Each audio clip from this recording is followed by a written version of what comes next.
Bonjour et bienvenue sur la chaîne des Fous de Normandie. Aujourd'hui, on va parler d'un sujet extrêmement sensible qui est le harcèlement scolaire.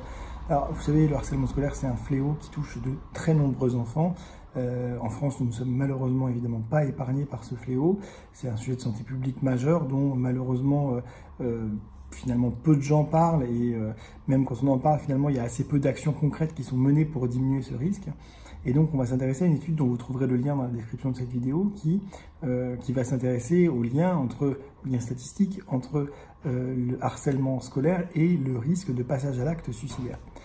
C'est chez les ados entre 12 et 15 ans dans plus d'une trentaine de pays.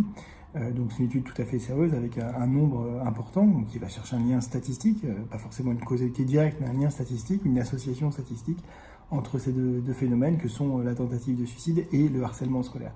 Ce qui est retrouvé, c'est que malheureusement, les enfants, enfin les adolescents souffrant de harcèlement scolaire ont 3 fois plus de risques de faire une tentative de suicide, 3 fois plus que ceux qui ne subissent pas ce harcèlement scolaire. Deuxième information intéressante, l'intensité, entre guillemets, le nombre de jours par semaine, par mois dont on souffre de ce harcèlement scolaire est aussi corrélé au risque de tentative de suicide. C'est-à-dire que plus dans la semaine, dans le mois, on est harcelé quasiment tous les jours, on va dire, plus on risque de faire une tentative de suicide. Donc c'est des résultats qui sont tout à fait attendus, qui sont logiques, qui sont cohérents, évidemment, mais bon, c'est bien de les mettre en chiffres, et les mettre en chiffres, ça permet vraiment aussi de se rendre compte de l'horreur que vivent les personnes qui subissent ce type de harcèlement. Alors je tiens aussi à dire que les harceleurs sont souvent des gens qui vont pas très bien dans leur tête non plus, donc c'est évidemment pas pour les excuser, hein.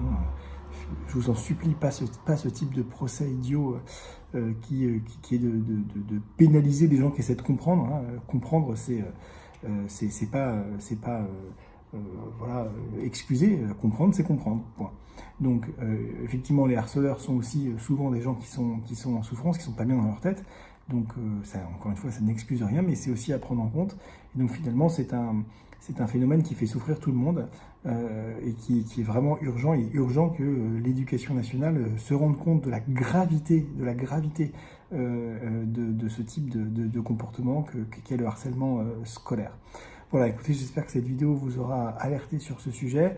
Il faut en parler le plus possible, essayer de la partager, essayer d'en parler avec les enseignants, avec les directeurs d'établissement, avec les académies, avec le ministre, avec le président, avec je sais pas quoi, peu importe, mais essayer de sensibiliser les gens à cette problématique.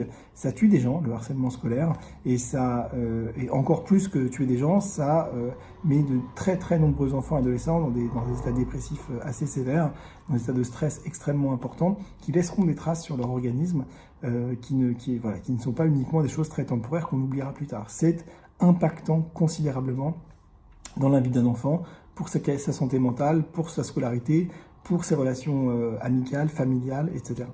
Voilà, écoutez, je vous dis à très bientôt dans une prochaine vidéo. Bye.